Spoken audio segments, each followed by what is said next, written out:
I remember when I was a child, my father used to say, to win this race of love, you must be brave.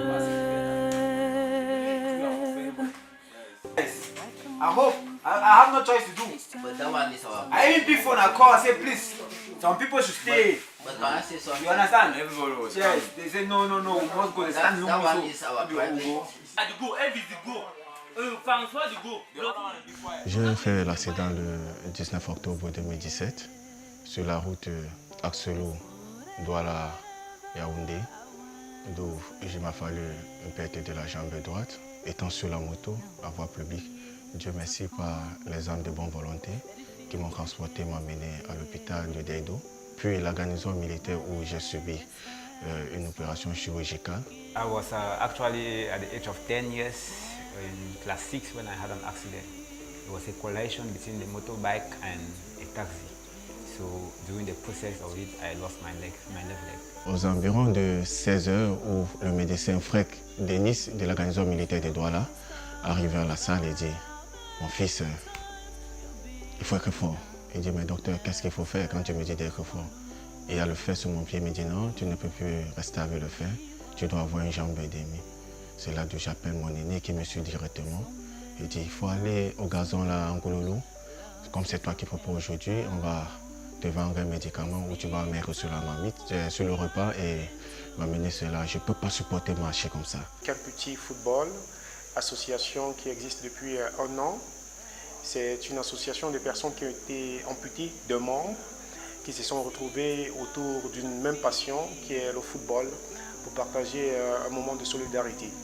Donc Camputi existe depuis 1 an, comme je l'ai dit, et c'est une équipe constituée de plus de 180 joueurs autour du territoire national.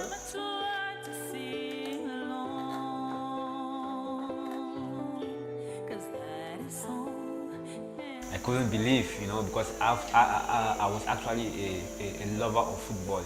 So losing my left leg, I thought I would never play football again.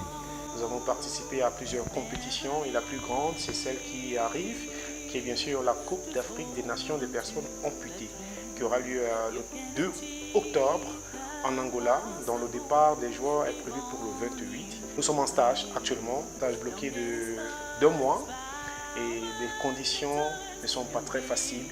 J'implore le gouvernement camerounais de vivre cette CAN, de vivre l'état d'esprit des entraînements de tous ces jeunes. Vous constatez avec nous, nous avons tellement de difficultés. Tellement de difficultés parce que nous avons cet enthousiasme-là, nous avons cette capacité-là, nous avons dégagé le football que nous avons gardé en nous hier et nous sommes en train de développer cela. Mais néanmoins, nous remercions la maison Melhouse qui loge les joueurs. Vous voyez dans quelles conditions est-ce qu'ils sont. Ils font le stage, c'est pathétique, mais on ne peut demander plus à l'État du Cameroun, vu qu'on a déjà essayé de lancer les demandes dans tous les ministères et puis ça n'aboutit pas, vous connaissez comment ça marche. Et on a décidé de prendre les choses en main, on utilise les contacts que nous avons. Nous attendons des maillots, des béquilles, des godasses, des concretibias, pourquoi pas des bouteilles d'eau à boire, beaucoup de choses.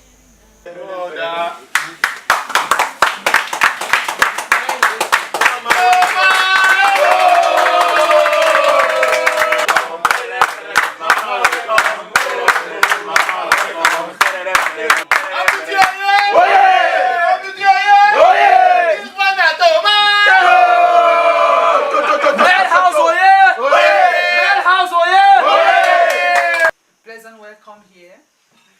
Soyez tous bienvenus ici, dans cette modeste demeure de Camp David. C'est un endroit que j'ai souhaité être comme un repère, un abri pour les génies, ceux qui créent, ceux qui cherchent un endroit où ils peuvent se retrouver au calme. Dieu, notre Père, de te confier ces enfants qui se préparent à une grande échéance dans leur vie.